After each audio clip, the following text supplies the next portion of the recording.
So now that we've got some friends and we've joined a group, we're in a position where we can start to share our portfolio pages with them.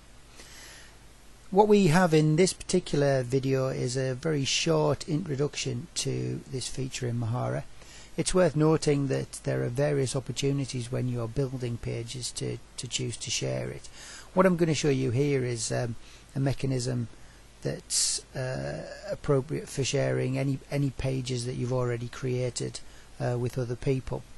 So the first thing that we need to do is to go into the Portfolios tab and click on the Share option, and what we see here is a list of all of the pages that we've currently created and a list of the access which has been given to them.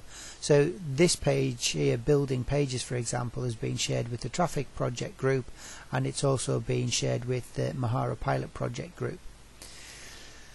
We're going to concentrate a little bit on this page here. It's a Curriculum Vitae page which I created that currently isn't shared at any level at all.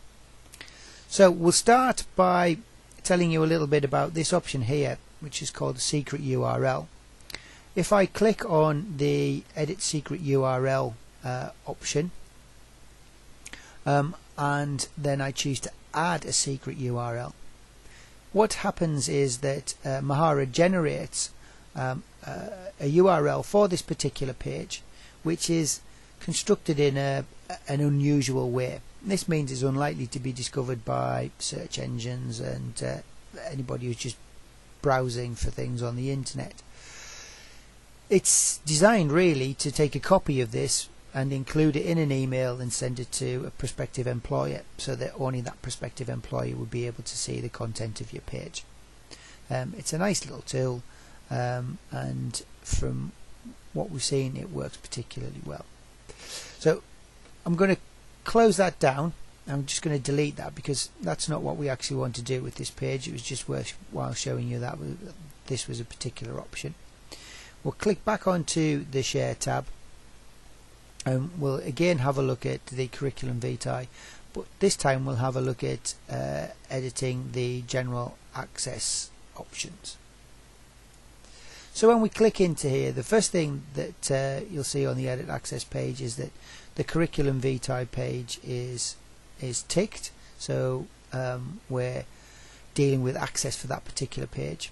You can tick any of these other boxes and edit the access options for them at the same time as well, but we'll stick with working on the Curriculum Vitae page. At the top level, the highest level of access that I can provide is to make something public, which means it will be viewable by anybody who has access to the internet. So if I click on that, public access has been added. What that means is that I can send this URL here to any user who has internet access, and they'll be able to look at the content of that page by clicking on that link. If I decide that I didn't want it to be public, I can remove it by clicking on that option there. I can limit the dates between which the page is available publicly by clicking on this option here, choosing a start date, clicking on here and choosing an end date. So lots of options available to you when you make something public. I'll just close that down for now, so that again it's not available to anybody. Explore some of the other options. You can add access for all logged in users. What that means is that anybody who has a Mahara account who's logged in will be able to see your page by searching on your profile and seeing the pages which are listed for you.